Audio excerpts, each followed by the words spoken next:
എല്ലായിടത്തും ചക്കയൊക്കെ ഉണ്ടായി വരുന്നേ ഉള്ളൂ. പക്ഷെ ഞങ്ങളുടെ വീട്ടിൽ കുറച്ച് ചക്ക നേരത്തെ തന്നെ കിട്ടിയിട്ടുണ്ട്. എവിടെയോ അമ്മയുടെ പരിചയക്കാരുടെ ആരുടെയോ വീട്ടിൽ നേരത്തെ തന്നെ ചക്ക ആയായിരുന്നു. അപ്പോൾ അവിടെ നിന്ന് കിട്ടിയ ചക്കയുടെ ചെറിയ കഷ്ണമാണ്.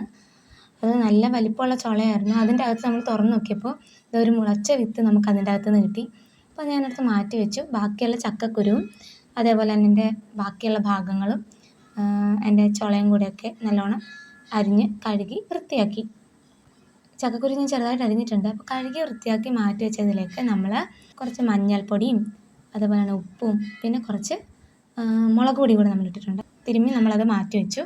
ഇഡലി പാത്രത്തിലാണ് ഇന്ന് ഇത് ഉണ്ടാക്കാൻ പോകുന്നത്.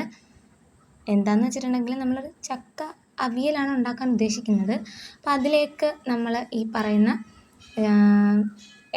കുറച്ച് എണ്ണ നമ്മൾ അതിൻ്റെ അടിഭാഗത്ത് തടവി അതിലേക്ക് നമ്മളിങ്ങനെ മഞ്ഞൾപ്പൊടിയും ഉപ്പും മുളകും കൂടെ ചേർത്ത് തേച്ച് വെച്ചിരിക്കുന്ന കഷ്ണങ്ങൾ ഇട്ട് അതിൻ്റെ പുറമേലേക്ക് ആവശ്യത്തിന് മുളകും കുറച്ച് വേപ്പിലയും കൂടി ഇട്ട് അതിൻ്റെ പുറമെ നമ്മളൊരു വാഴയില കൂടെ വെച്ച് അതിൻ്റെ പുറമെ മൂടി വെച്ച് ഇതിങ്ങനെ വാഴയില വെച്ചിട്ട് ഇങ്ങനെ വെന്ത് വരുമ്പോൾ നല്ലൊരു മണമുണ്ട്. അപ്പോൾ നല്ലോണം വെന്ത് കിട്ടി.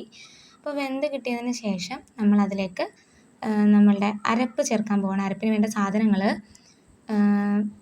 തേങ്ങ, കുറേ അധികം ഉള്ളി, 4 വെളുത്തുള്ളി, കുറച്ച് ജീരകം, 2 പച്ചമുളകും കൂടി ഇട്ടിട്ടുണ്ടായിരുന്നു. ഇതെല്ലാം കൂടി ചേർത്ത് നല്ലോണം ഒന്ന് ജസ്റ്റ് ഒന്ന് കറക്കി ചതച്ചെടുത്ത സാധനം നമ്മളത് വെന്ത ചക്കയിലേക്ക് ഇട്ടു. അത് നല്ലോണം ഒന്ന് ഇളക്കി യോജിപ്പിച്ചതിന് ശേഷം അതിലേക്ക് നമ്മൾ കുറച്ച് വേപ്പിലയും കുറച്ച് പച്ച വെളിച്ചെണ്ണയും കൂടി ഇട്ട് ചെറു തീയിൽ നമ്മൾ ചെറുതായിട്ടൊന്നും കൂടെ വേവിച്ച് കഴിയുമ്പോഴേക്കും നമ്മുടെ ചക്ക അവിയൽ റെഡി ആയിട്ടിരിക്കുന്നു.